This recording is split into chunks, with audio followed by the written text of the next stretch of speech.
This is the story of the death of the narrator. Stanley is in a very peculiar predicament.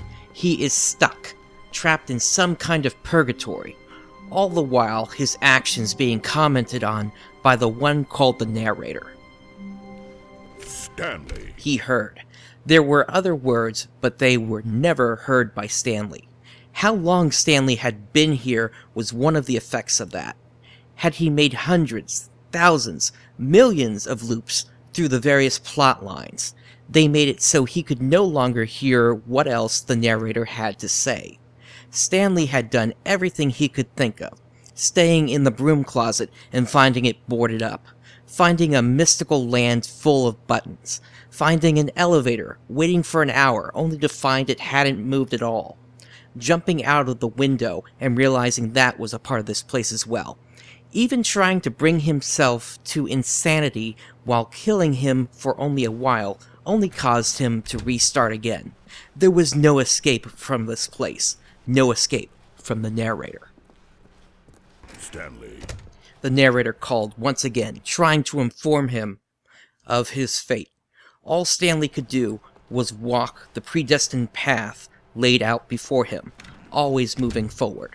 But suddenly, an idea came to Stanley.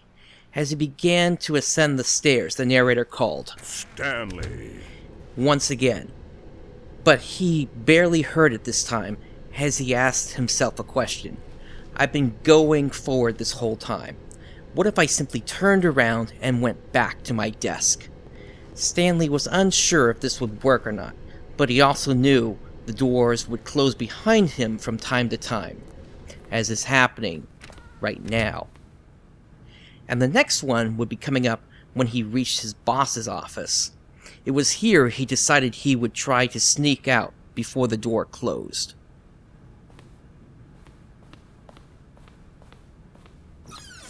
Stanley. The narrator gave one more call, and then silence. Was this the answer he was looking for this whole time? Has he done the unthinkable and locked the narrator inside? Stanley waited for 5 minutes, then 20, then an hour. Not once during this time did he hear the narrator's voice. A single tear of joy fell from Stanley's eye. It was at this point he knew he needed to head back to his desk.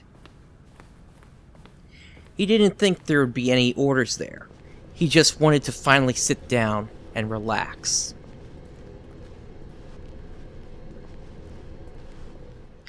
Through the winding path back to his desk, he came across open doors. Doors that had previously shut and locked behind him. Without the narrator holding them closed, Stanley could now pass through them with ease.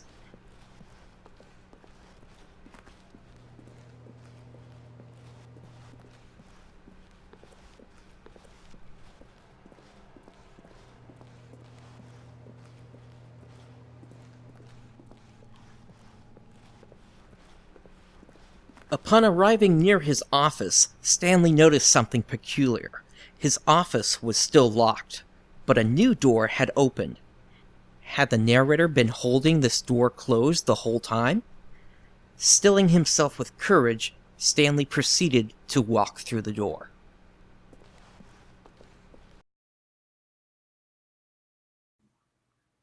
Stanley ended up in a very dark area of the building. In front of him was a large sign saying, "You are now leaving." As he tried to access the elevator, he realized there was no button to push. To his left was a sign that said Escape Pod Bay, floor 760. He was currently on floor 754, and so Stanley began to ascend. On floor 755, he came across an office that looked similar to his own. Oddly, the lights were off. Stanley continued to ascend the stairs. And on floor 756, he once again saw the same office.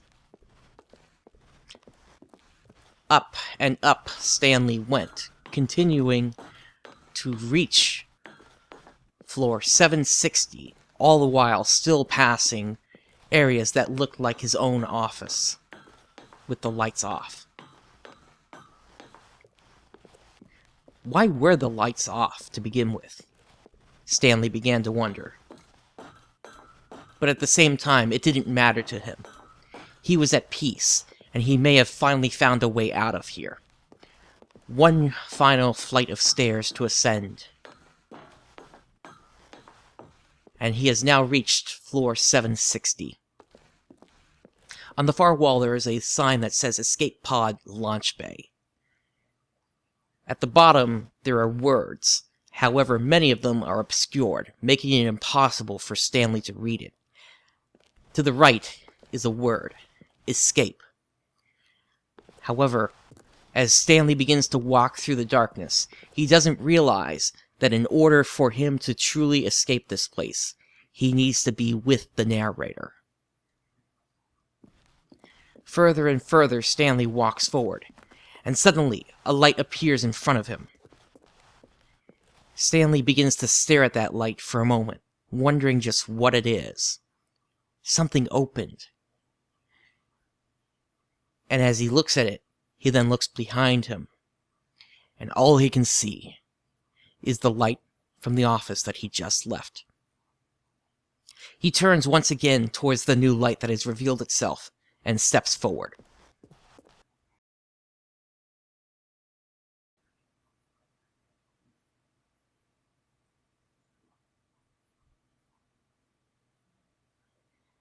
And at the end of it, Stanley once again finds himself back in his office. "No!" he cried. "How long do I have to stay here and suffer?" he wonders. In front of him, papers are now strewn about in a completely random fashion. This is but one of the different things he has seen before. He knows he has not escaped. And so he charges forward. Stanley! The narrator once again calls out to him, suddenly having been revived.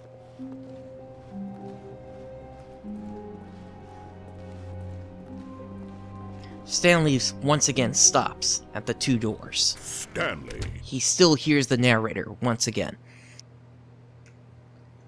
There has to be some way to get out of here. Or if I can't get out of here, at least bring myself to some kind of peace. Stanley once again recounts all of the different paths that are available. And he finally comes across one that, while not ideal, may finally be able to at least give him a place where he can rest. But he doesn't know yet if he can actually fight the power of the narrator. Stanley heads into the door on the right. Stanley!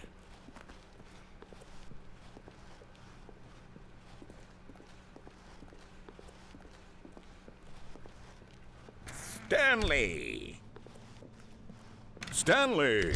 As Stanley begins to approach the maintenance area, he makes a sudden turn to the left. Stanley! Stanley stills himself at the door that is in front of him, unknown if he is going to be able to pull this off. Stanley doesn't know if he'll be able to fight the narrator, but it doesn't matter now. Stanley! He just wants to try. Stanley quickly steps through the door and quickly gets back into position and holds the door open. The world to the right suddenly turns into a bright light. The weight of the door on him is immense, but then suddenly he feels it give, and he pushes it. The door is now open, and all that is to the right is just a giant bright light.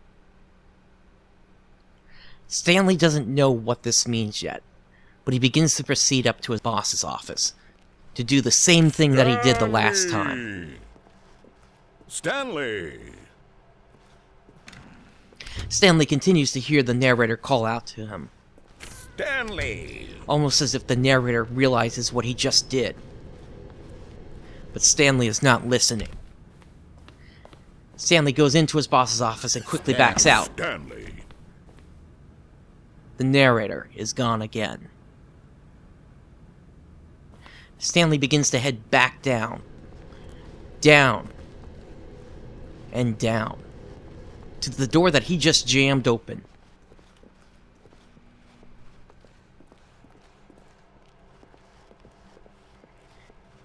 He stares at the door in front of him.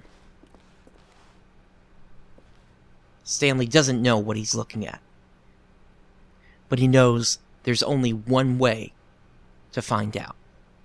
Stanley steps into the door, and suddenly he's back into the maintenance area. How has this happened? When he looks behind him, he sees once again the bright light. Above him is a shadow, almost as if this place is not actually here. He steps through the light again, and he's back in the hallway. He steps through again, and he's back in maintenance. It's almost as if this door should not be able to be seen at this point. In front of Stanley, once again, is a door. A door that was closed by the narrator. And in this case, he did not jam it open.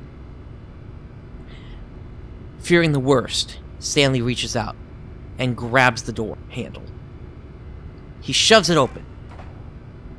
Surprised at what has happened, Stanley now knows he is almost at the end.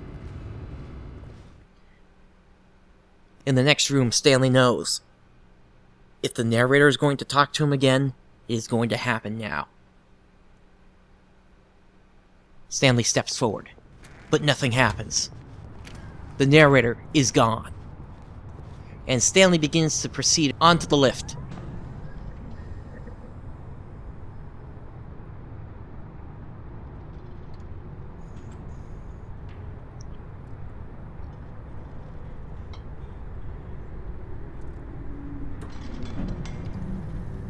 Stanley begins to think to himself, I don't know. I can't remember what my life was before I came here. But maybe, though not perfect, this will still be a path for me. A way for me to rest. Stanley begins to approach the phone that he has picked up many times before. And there it is. The narrator is not here, but the phone is indeed ringing. Stanley stills himself and picks up the receiver.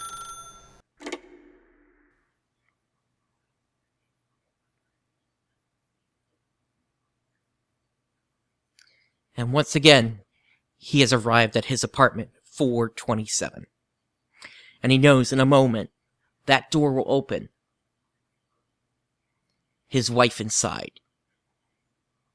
Well, what one might be able to call a wife. For once again, she is not real. But he knows that there are two things here that will make him happy. The first is his wife, who in a moment will back away from the door, allowing him entry into the apartment. Stanley steps inside the apartment, looking at his false wife, and he knows that now he should begin to receive signals about what to press on his keyboard. Ultimately, this is what Stanley has wanted this whole time. All he wants to do is just enjoy his family, his home, and to push buttons. That's all Stanley really wants. And now, without the narrator here, he is finally at peace. He has a couch to sit on. He has a bed to sleep in. And he has a wife that, well, a false wife that he can have some fun with. He knows it isn't real. But at long last, without the narrator, without anything, he can finally rest and relax. Stanley may never be able to leave where he is, but at least he has finally found some solace in where he is. And as he waits at least with a little bit more of a clear mind. Thus ends the tale of the death of the narrator. So now that we have reached this point here, it's time to kind of go over what exactly actually happened here. Why did the narrator disappear? What exactly did Stanley do? And how do we explain in technical terms, while this is kind of a new ending, why at the same time it's not? It's more of an alternate ending, where simply the narrator doesn't exist anymore. Let's go ahead and begin the game again.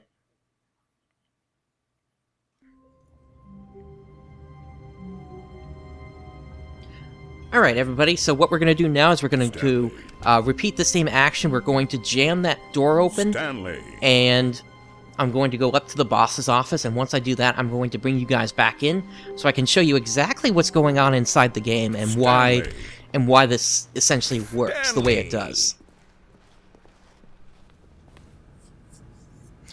Alright everybody, here we are at the boss's office, and what I'm going to do now is I'm going to bring up the console so I can show you exactly what's going on inside the game here. So here we go, and basically what you see here, everything from before this point is essentially the game loading the data for the area, and everything here is basically where we are currently. Anytime you see Stanley, this is where the narrator is calling out to Stanley. And the reason it's reading like that is I actually have the Raphael mode enabled, and what that does is basically it changes the lines of what the narrator says into him just simply saying Stanley. So, what I'm going to do here, as you can see here, the narrator is talking to us this whole time as we've been kind of walking to where we need to go. I'm going to go ahead and enter the door and then back out again. Enter. Stanley. And there we go. He calls out twice, and we go into the console, and we can see right here, failed to load boss_2.wave. Cannot create mixer. So, now that that has happened here, we go ahead and back out like this. And let's start walking downstairs. And now if we head over to the same spot where we were before, we're going to see something pretty interesting happen here. As we walk into this area here, normally there is a file that loads there that tells Stanley that the narrator is surprised he didn't get fired before. But if we now go into the console, we can see unable to find actor named narrator. So in a sense, the narrator, once we went into the boss's office and then backed out, the narrator did indeed get killed. But rather than it actually being an actual person, it's the process called the narrator that got killed. And so that's why the narrator is no longer speaking, even though we are in an area where he normally would be speaking. Let's proceed further here.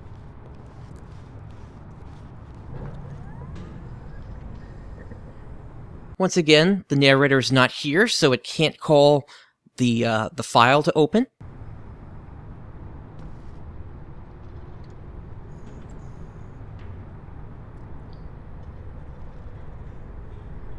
And what we're going to do here is when we get to the top of this, we're going to jump off like we have in the past. Once again, it's trying to find the narrator, can't find him, so he can't talk to us and try to berate us.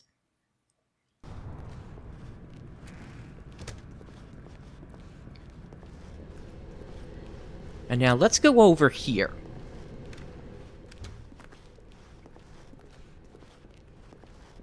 So, in a moment here, even though the narrator is not here, these doors are going to open. And that's because they are set up on timers that are independent of the narrator.